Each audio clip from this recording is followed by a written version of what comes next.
Sarah, just when you have a night like last night, Yeah. and you see Alyssa do what she did, and the U.S. hockey team wins that gold, what does that do for the USOPC?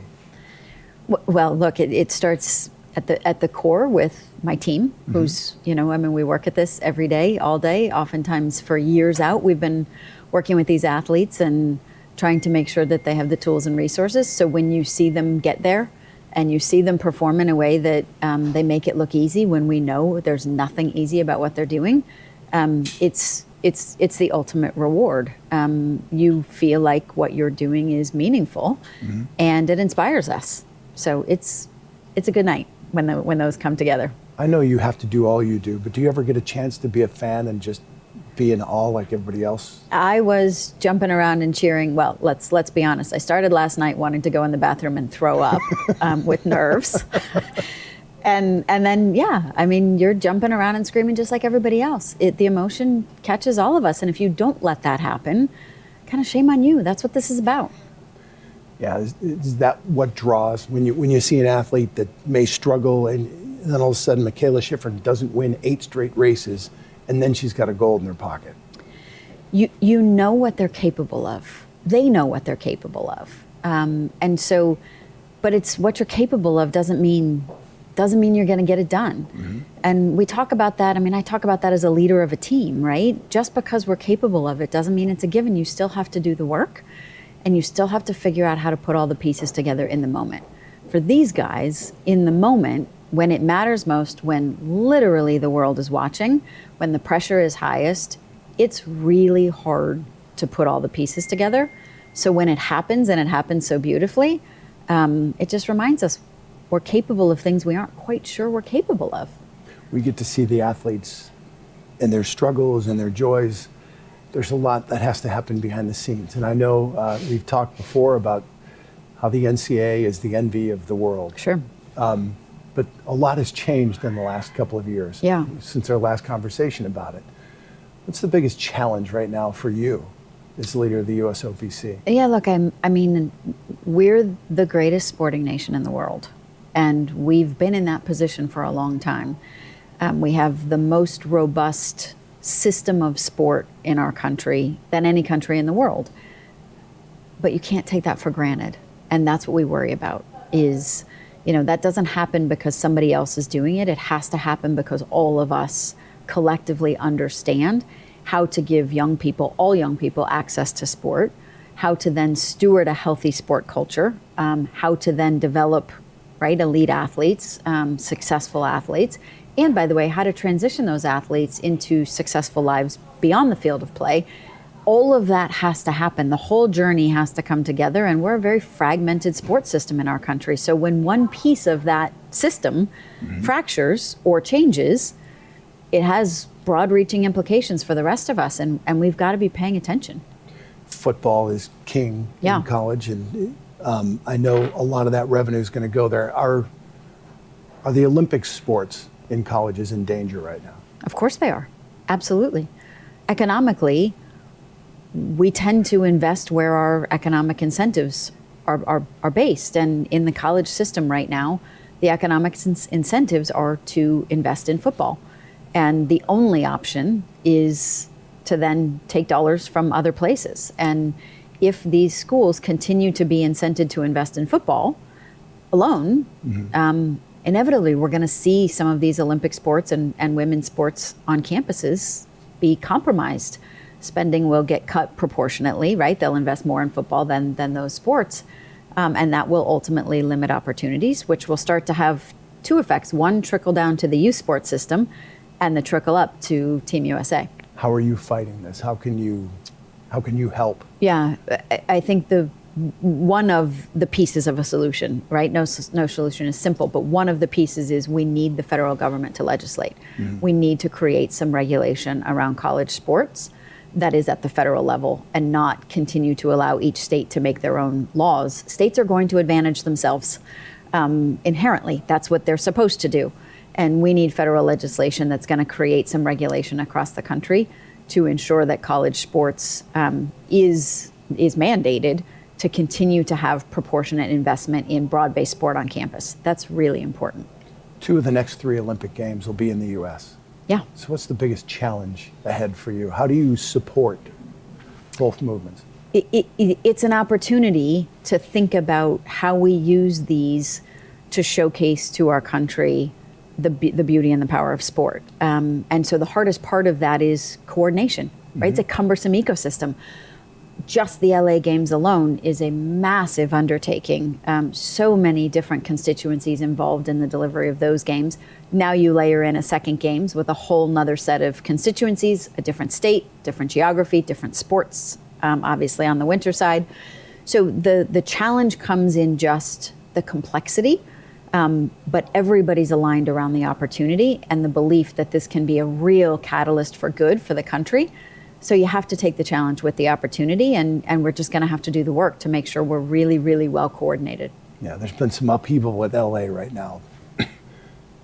What is your role in this now? Do you just let them handle this? Do you have to step in and do anything?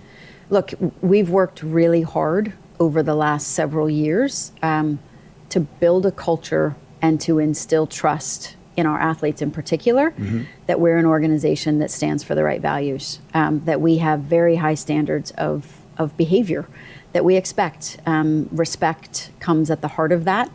Non-discrimination, inclusivity, all of the values that are so important to making all the athletes on Team USA feel safe, feel welcome, and feel like they can thrive in this environment. Anything that compromises those values is something we have to take very seriously. I know the LA mayor is pushing for a change in leadership. How difficult is it to make a leadership change this close when so much has been done already? Well, look, that's the job of the board of LA 28. I sit on that board. That's no secret. That board has to do the job to make sure that it is governing properly. One of the things that's happened is the first Olympics for Team USA where athletes are getting that compensation, $100,000 That's right. for living and $100,000 for protection. When you get grants like that, is that your biggest challenge to bring in more stuff like that and keep that happening? It's really important. We've got to continue to make sure that our country's best athletes choose this, right? That they choose to invest their time, energy, and talent in this movement. And in order to do that, we have to make that worth their while, and we have to make it something that economically they can make that choice. So yes, we have to keep finding ways to bring dollars to them so that they can afford this lifestyle. This is not about making athletes rich. This is about keeping athletes in a hole, if you will, giving them the ability to earn a living, and making sure that they can continue to choose to do this. Elite training obviously varies by sport, but elite training it's expensive. And you can't have a full-time job, a quote normal job, and be an elite athlete at this level very easily. So we've got to find ways to ensure that we provide it's health insurance. It's sort of the base benefits that we need as humans to live. And we're going to keep at it. We're going to keep at it, and we want to recognize performance. And in our country, one of the ways you recognize performance is financially. So we give medal bonuses, as you know. I'd like those bonuses to be more indicative of the level of accomplishment that actually earning a gold medal, that we recognize, and they feel like we understand as a country, we understand and recognize how significant that is. This is 6 straight Olympics that the U.S. has got 9 gold medals. Still have 2 days of competition. Yep. In the Winter Games. You're up to 27 medals. Are you happy with where Team USA is right now? With 3 days left, you bet we are. We're better today than we were for the Beijing Games. And your goal always has to be continuous improvement, right? We want to be better tomorrow than we were yesterday. So it's very gratifying to have 3 days left and know that we're better than we were in Beijing. That's a great start. Importantly to us, it's not just about the overall medal count, but it's also the breadth and diversity of success that we're seeing. So, we'll go back and do a bunch of number crunching. And I think what we'll find based on what we've seen so far is improvement really in a lot of areas, right? Even in places where we might not have made our way to the podium, but we've hit our best, right? Personal bests for athletes is a big thing. personal best, the equivalent of that for us is also a big thing, right? We want to get better in every sport that we compete in. And that's a strategy that's not what every country takes. But for us, it's about the healthy sport ecosystem across the country and the diversity of sport. So if we're showing growth and improvement across the board, that's something we're going to be really proud of. Do we want to win the medal count? You bet we do. And by the way, hats off to Norway. They're going to continue to push us to keep getting better. I don't know if this is like asking a parent who their favorite child is, but is there a moment that has really hit you and just kind of taken your breath away? There always are, right, moments. I think the first of those in this games was watching the figure skating team win the gold medal. Having watched and spent a lot of time, particularly with Madison and Evan, following the Beijing Games, seeing a new crop of athletes with them on that team, and knowing what they had an opportunity to do, seeing that achieved was pretty breathtaking. So that was a pretty special moment. That national anthem, that was a tearjerker for me for sure. And I think watching Michaela, yesterday, was breathtaking. When you see an athlete so in the zone that they make it look that effortless, and that then to see how she showed up when she won in just a very raw and authentic way that just said, I just let go, right? I let go of all these things and I just skied. That's a hard state of mind to be in when you're on this Olympic stage. And so to see that is really gratifying, and she's an incredible human being, that you want the rest of the world to know that. And I think we saw that yesterday, which is fun.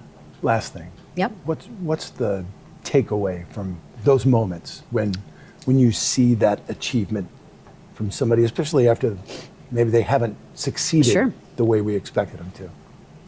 I think what we hope, the reason why we all come to work every day is that there's, tens of thousands of young people out there who watched that and got motivated by it. And that's, at the end of the day, 20 years from now, you want the story from someone who says, I was a little girl and I watched that and I decided I wanted to do that. That's what this is about.